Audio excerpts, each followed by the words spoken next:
Today I am making one of my all-time favorite recipes, y'all, lemon meringue pie. And this isn't any regular lemon meringue pie. This is Southern Living's best ever lemon meringue pie with mile high meringue. It's not literally a mile high, but it's about that. It's so tall. First things first, you have to juice your lemons. I need a half cup of lemon juice, so that should do it for me. Pro tip, since the recipe calls for lemon zest later, you want to go ahead and zest your lemon from a whole lemon. It's way easier to zest a whole lemon than it is to take one of your halves and try to run your microplane over that. Next step, after you juice your lemons, is to get started on your lemon curd. I have my sugar in my pot, and I'm gonna also add in my cornstarch, some salt, 1 3/4 cup of milk, half a cup of my fresh squeezed lemon juice, and my 4 egg yolks. So you want to do this over medium heat, medium to medium low. You don't want to have it too high because it might curdle, and you want to whisk the entire time. There is a point in lemon curd magic, y'all. It goes from super liquidy to super thick in no time flat. I might as well go ahead and tell y'all that making lemon meringue pie is not for the faint of heart. In a perfect world, you would actually be making your meringue at the same time that you're making your curd, but that is pretty much impossible for everyone. You can make your curd first and let it sit off to the side and then immediately start making your meringue. Why did they name it lemon curd? Why does my favorite thing in the world have to be lemon curd? Tastes delicious, not the best name. If you have a better name for lemon curd, please put it in the comments below and maybe I will switch over to that jargon. Okay, so we have reached the point of curd thickening magic. This is where it's all happening. The edges of my pot are starting to simmer and come to a boil, and when I'm stirring, I'm starting to feel it get thicker in the bottom. This is when you have to be really careful, keep whisking, do not stop until it is thickened. Take it off the heat once it's thick. We say that it's thick enough to coat the back of the spoon. Once it's gotten to that point, you can add in your 3 tablespoons of butter and just whisk that in until it's melted completely into the curd. Once your butter is all the way melted, you can add in that lemon zest that you had earlier. So my curd is still obviously super hot and steamy. Now I'm gonna move it off to the side, quickly make my meringue, and then put it all into my pie crust. All right, now's the time for meringue. Start with your egg whites, and you wanna whisk these on medium speed until they're frothy.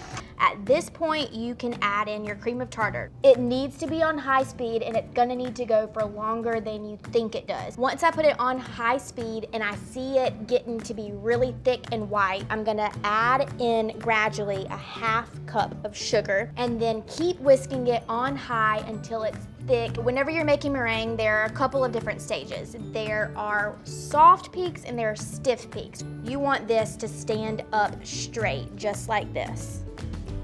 This is perfectly whipped meringue. Once you've checked that your meringue has reached stiff peak perfection, you can add in a half teaspoon of vanilla extract, and you want to beat it in just ever so slightly. You don't want to over whip this meringue. Ta-da! Here we go. Perfect. When this happens, I really just want to do a little victory dance around my kitchen, y'all. This is amazing. Enter pre-baked pie crust. This was a Pillsbury pie crust that I baked off earlier. Now I'm going to pour in my still very hot lemon curd. This is why we call this literally mile high meringue. Look at this. So I'm gonna smooth it out. And here's what you wanna do. You wanna make sure, use your left hand if that's your non-dominant hand. I'm right-handed, so kind of rotate the pie and push the meringue down around the edges, so it forms that good seal with the crust and the curd. And now it's time to have a little bit of fun. You remember in kindergarten or pre-K when your teacher let you play and write your letters with shaving cream or whipped cream?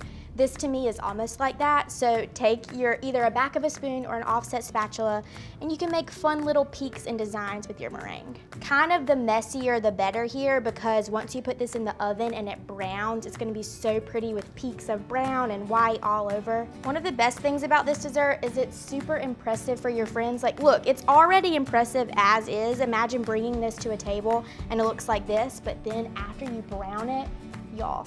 Okay, now we're going in. So 325 for about 20 minutes until it's browned all over evenly, or you could go a little bit less if you still want to see some white parts on your meringue. Da da da!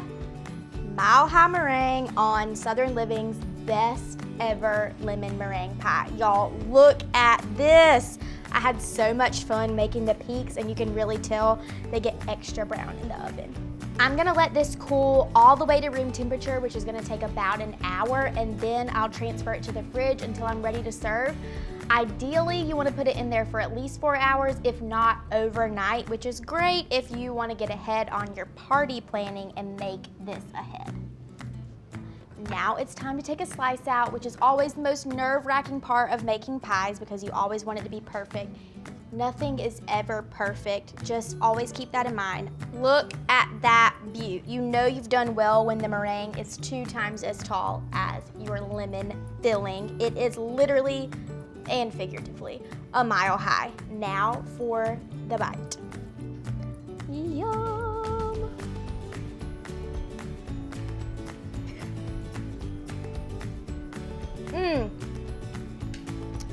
If you want to see more amazing recipes like this lemon meringue pie, be sure to subscribe to the Southern Living YouTube page and click the bell so you never miss a recipe from Southern Living. Bye, y'all.